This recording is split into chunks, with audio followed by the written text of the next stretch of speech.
Lifestyle जो है ना, ये इतनी जानलेवा साबित हो रही है इस समय। लोगों की लाइफस्टाइल, इससे देर तक पार्टी करना, और पार्टी में जिस तरीके से लोग देर तक जागते हैं, ड्रग्स लेते हैं, शराब का सेवन करते हैं, और यही सबसे बड़ा कारण होता है। अब ये मामला अब देख लीजिए कि सोनाली फोगाट का मामला आया, अभी उसमें इन्वेस्टिगेशन चल रही है, लेकिन जो अभी तक के जांच में जो तथ्य सामने आया है उसमें ये बताया जा रहा है कि ड्रग्स का सेवन किया गया था।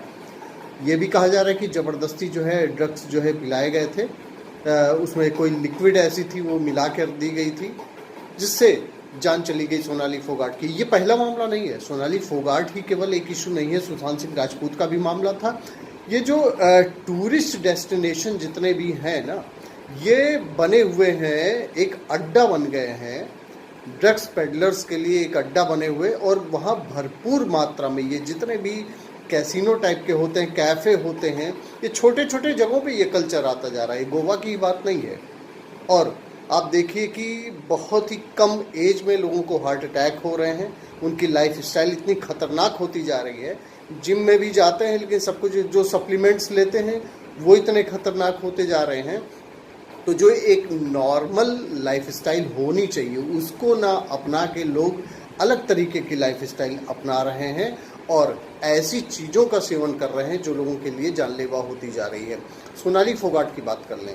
सोनाली फोगाट में के केस में पुलिस ने जो अभी तक इन्वेस्टिगेशन किया है उसमें ये पाया है कि उनको चोटें भी आई हैं, और जिससे ये लगता है कि ज़बरदस्ती जो ड्रग्स थे वो ज़बरदस्ती ड्रग्स दिए गए। अभी तक की प्राइमा फेसी जो इन्वेस्टिगेशन हुई है उसमें ये पता भी चल रहा है। अब केस ये मर्डर की तरफ आ गया है, 302 का केस भी दर्ज कर दिया गया है।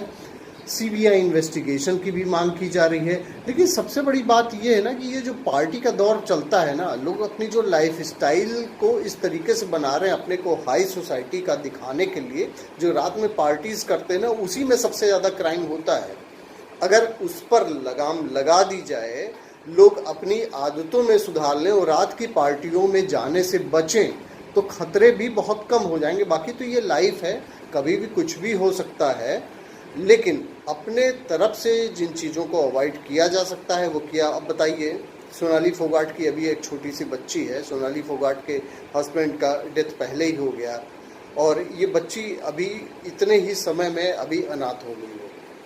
मतलब कितने दुख की बात है कि ये जो पार्टी का दौर चलता है इसी में कुछ ऐसी चीज़ें दे दी जाती हैं। अब सोनाली फोगाट के केस में देख लीजिए, अब उसमें ये जो अभी तक बात सामने आ रही है उसमें ये बताया जा रहा है कि 2 घंटे से ज़्यादा उसमें वॉशरूम में सोनाली फोगाट वहाँ बंद थी। पुलिस अभी इन्वेस्टिगेशन कर रही है कि जो इनके सुधीर और दूसरे जो सहयोगी थे इनके ऊपर आरोप लगा। पुलिस ने अभी तक 4 लोगों को अरेस्ट भी कर लिया है, उनसे पूछताछ चल रही है। लेकिन एक बात तो तय है कि ये जितने भी टूरिस्ट डेस्टिनेशन हैं ये अड्डा बन चुके हैं, ड्रग्स का पूरी तरीके से अड्डा बन गया। वहाँ पे अभी जो रेस्टोरेंट का ओनर था उसको भी अरेस्ट कर लिया गया है। तो क्या पुलिस को ये सारी चीज़ें पहले से नहीं पता होती थी? हालांकि गोवा जो भी जाते हैं, घूमने टहलने जाते हैं, वहाँ मौज मस्ती के लिए जाते हैं, घूमते टहलते हैं, तो ये हो सकता है कि भाई वहाँ कुछ ऐसी चीज़ें जो हो रही हैं लोग खुद ही इनटेक करते हैं, सप्लाई भी होती है, एक बहुत बड़ी मार्केट बनी हुई है, और ना चाहते हुए एक अनायास मौत फिर से हो गई। लोगों को विचार इस पर करने की, ये सोनाली फोगाट का केस तो खाली एक ये एग्जाम्पल है। अब इस पर लोगों को विचार करना होगा कि अपनी जो आदतें हैं उसमें सुधार लाएं, देर की पार्टियों में जाने से बचें, और बहुत सारी चीज़ें इधर ऐसी हुई हैं जो बेहद खतरनाक हैं, उनसे बचने की ज़रूरत है।